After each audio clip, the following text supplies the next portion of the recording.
pendant le test, le pneu de droite devient tout loin. Il faut faire gaffe parce que quand les cales vont commencer à s'arracher, on va tout arracher d'un coup.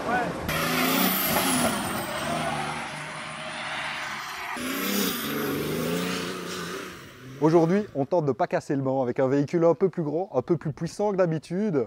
On change de catégorie, on n'est plus sur une voiture classique puisqu'on est sur la fabrication de la société Rollsport, société spécialisée dans les engins 4 roues motrices et du milieu tout-terrain, on va dire. Et alors, ceci, c'est quoi comme véhicule? En fait, c'est un véhicule de fabrication maison. Le véhicule avec lequel les deux frères de chez Roll roulent en championnat d'Europe. Donc un championnat ultra fort. Donc ils ont nommé le véhicule un Ultra 4 RS, un U4 RS, et c'est pas n'importe quel véhicule puisqu'ils viennent de gagner le championnat d'Europe avec.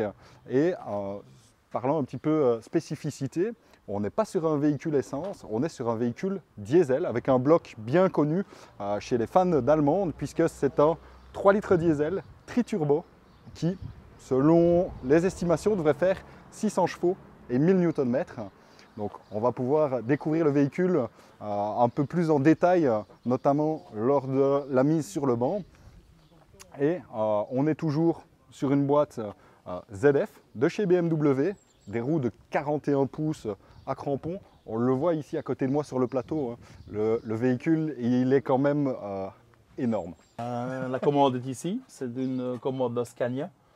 Et alors, elle a la particularité donc d'être soit en mode manuel et encore ici un petit loquet pour pouvoir la laisser passer en mode automatique ou passer en mode manuel uniquement pour la montée des rapports. Et les conditions, c'est que l'enfoncement de la pédale de gaz soit à fond. Ok, et alors vous m'expliquiez, dans une conduite classique, vous démarrez en troisième. C'est ça, donc il y a 8 rapports, on démarre en troisième vitesse. Et pour le franchissement, on utilise la première et la deuxième vitesse. Donc on se retrouve avec une boîte d'origine BM mais entièrement pilotée, voilà, paramétrable en fonction du type de terrain pour évoluer tout au à mieux fait. avec le véhicule. Parce que la difficulté de la discipline, c'est d'allier la vitesse et le franchissement. C'est ça. C'est vraiment ce que je voyais un petit peu ici oui. en préparant ceci, c'était que vous avez parfois des pointes à 150, à 180 km/h et puis vous enchaînez sur des zones de franchissement qui sont plutôt vraiment assez hard. Les seules choses qui sont communes, c'est d'avoir une voiture avec un centre de gravité très bas, 40 pouces de diamètre, gomme compétition BF Goodrich, oui, c'est un choix ou c'est imposé dans la discipline? Le diamètre de roue, non.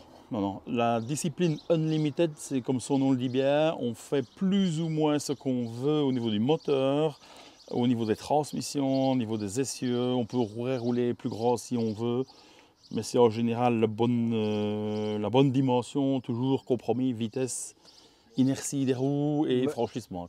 Et alors, moteur, on parlait d'un 3 litres triturbo. C'est ça. Pourquoi s'orienter sur un choix pareil? Est-ce qu'il y a une affinité particulière entre Rollsport et BMW? Non, pas spécialement, mais il y a par contre une affinité entre le motoriste avec lequel on travaille et BMW. Et puis je pense que c'est quand même l'un des meilleurs moteurs diesel. On ne va pas le contredire, ça c'est clair. Donc voilà. On fait éventuellement un petit démarrage?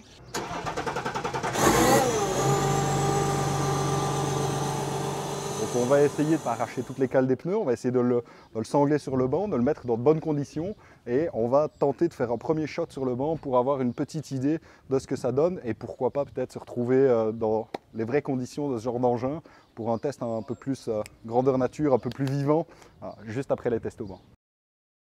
Ici, on va regarder pour attacher quand même au mieux l'engin, parce que 600 chevaux avec des roues comme ça, on le voit, on est posé entre nos deux rouleaux, puisqu'on est sur le banc 4 roues motrices avec le birouleau, mais le but c'est quand même éviter qu'ils sortent vers l'avant et puis tout simplement qu'ils bougent, donc il faut sécuriser pour le test au banc.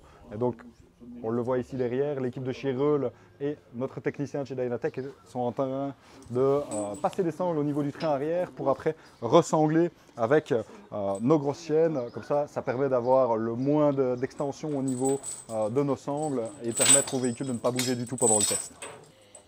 Ah bon, on aimerait bien passer un step un petit peu au-dessus. L'année prochaine, on aimerait bien faire une voiture pour la FIA dans cet E3-là. Oui.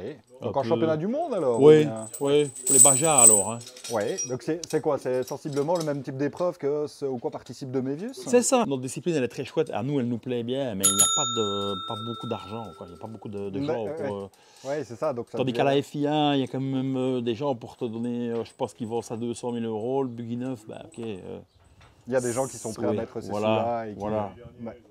Nous, on est amené à travailler régulièrement ensemble pour les cartographies des C'est ça, SSV, tout c'est ce qui est ça, buggy, c'est etc. ça, c'est ça. Et donc, c'est un secteur qui est grandissant. Il y en a de plus en plus. Oui, mais Ça devient complexe au niveau. Can-Am, il a choisi de ne plus homologuer certains de ses modèles. Ok.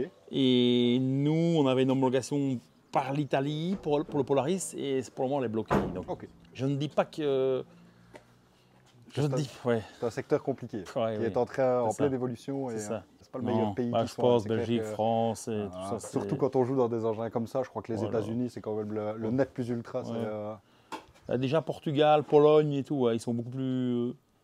Pologne, Portugal, il y a les riverains locaux qui viennent voir la course. Ouais. T'es qu'en France, non. C'est juste le parc de connaisseurs. C'est ça. Et alors qu'on parle un petit peu de pays, justement, ici, avec ce véhicule-ci, vous roulez, si je ne dis pas de bêtises, dans un championnat qui regroupe 4 courses. Une Ouais, en Pologne, cinq. une en France, 5 courses. Oui. Enfin, oui, non, c'est 4 et 5. Ça dépend des fois. Ici, il y en a une qui a. Ils ont rassemblé 2 en une. Ok. Donc, ici en Pologne, oui. Puis alors après, ce sera en Angleterre, c'est ça Portugal. la France et puis le Portugal. Le Portugal, c'est la plus belle. Là, la police bloque la route, les bagnoles traversent la grande route. Enfin, Ok. c'est- ouais, Ouais, c'est- que ça, c'est- ici, c'est impensable. Ok. Et en Belgique, rouler avec ça. C'est compliqué. impensable parce qu'il y a un petit peu les carrières, Oui. mais qui aiment toujours bien leur rentabilité. Et puis, il faudrait vraiment une grande, mais il y aurait moyen, mais c'est compliqué. Les domaines militaires, mais ils sont tous Natura 2000. Oui. Donc, même les militaires ne vont plus trop dedans avec des véhicules. Compliqué de mettre un véhicule dans une zone Natura Ouais. 2000, c'est sûr. Alors, en France, ils ont quand même encore un peu plus de terrain. Et pour tester ce type de véhicule en dehors des courses, vous faites comment? C'est très compliqué. Soit alors on loue un des circuits du championnat Oui. en tant que privé pour un week-end ou une semaine. Donc ça implique un déplacement, Ah ouais, conséquent et un changement On de a pays. une solution au nord de Paris qui est très chouette, univers tout terrain. Ok, ouais. Il y a ça, il y a des petits essais dans un micro-C. Alors le lundi à Bilster, c'est fermé. Ouais, ouais. Et comme ça, quand même pas beaucoup de bruit, hein, la voiture. ouais, les ouais. turbos, ça étouffe très Ouais, fort. on a été surpris quand Oui, elle a elle fait démarré, pas- on s'attendait ouais, voilà. à ce que ça fasse beaucoup Voilà. de bruit et au final, on est Donc, encore sur quelque chose de très raisonnable.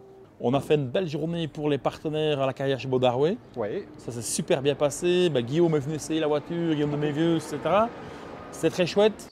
point essentiel de toute salle de banc, le refroidissement moteur. Donc on va avoir ici nos 3 ventilos qui débitent à un régime assez conséquent. Et le but, c'est de simuler le même flux d'air que celui qu'on va avoir sur route. Alors sur banc, quelle que soit la génération de banc, on n'aura jamais un flux équivalent à ce qu'on retrouve sur route en conditions réelles. Le but, c'est de s'en rapprocher le plus possible. Et alors la spécificité d'un buggy comme ceci, c'est que la plupart du temps, les ventilateurs, ils sont placés à l'arrière. On va le voir. Et alors ici, pour aller chercher un maximum d'air frais, on a ici, au pied du pare-brise, une petite galerie qui va nous permettre de guider directement notre air qu'on va reprendre sur la face avant et pouvoir l'amener tout le long de notre toit, directement sous nos écopes ici, où vous pouvez voir les radiateurs avec les ventilateurs qui sont directement placés au-dessus du bloc moteur.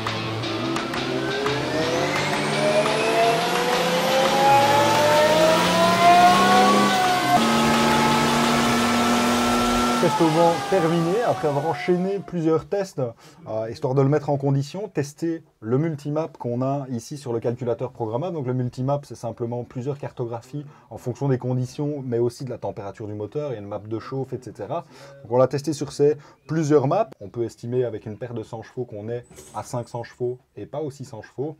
Et enfin, au niveau du couple, je regarde l'écran du banc, on a quand même quasi 810 Nm de couple. Donc autant dire que c'est largement suffisant. On va se retrouver pour un petit test grandeur nature et surtout quelques images de la bête lors de sa prochaine compétition la semaine prochaine en Pologne. La bête est là, le moteur tourne depuis quelques minutes, il va être chaud. On a un terrain privé à notre disposition, on est prêt pour aller faire un essai et tester la brutalité de cet engin.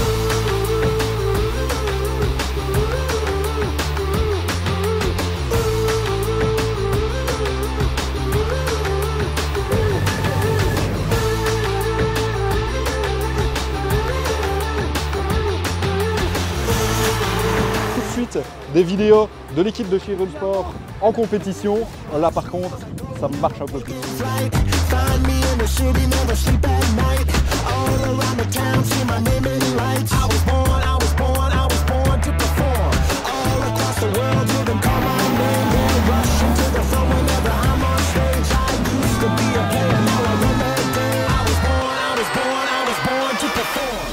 En conclusion, une machine bruyante, polyvalente, ça change un peu du style de vidéo qu'on a l'habitude de faire. J'espère que vous avez apprécié. N'hésitez pas à nous dire en commentaire ce que vous pensez. N'hésitez pas à aller voir un petit peu ce que Runsport propose comme différents services. Il n'y a pas que des machines comme ça, il y a de la restauration, de l'entretien de 4x4. Et alors on se retrouve dans une prochaine vidéo. N'hésitez pas, abonnez-vous, mettez un like, un commentaire et à plus.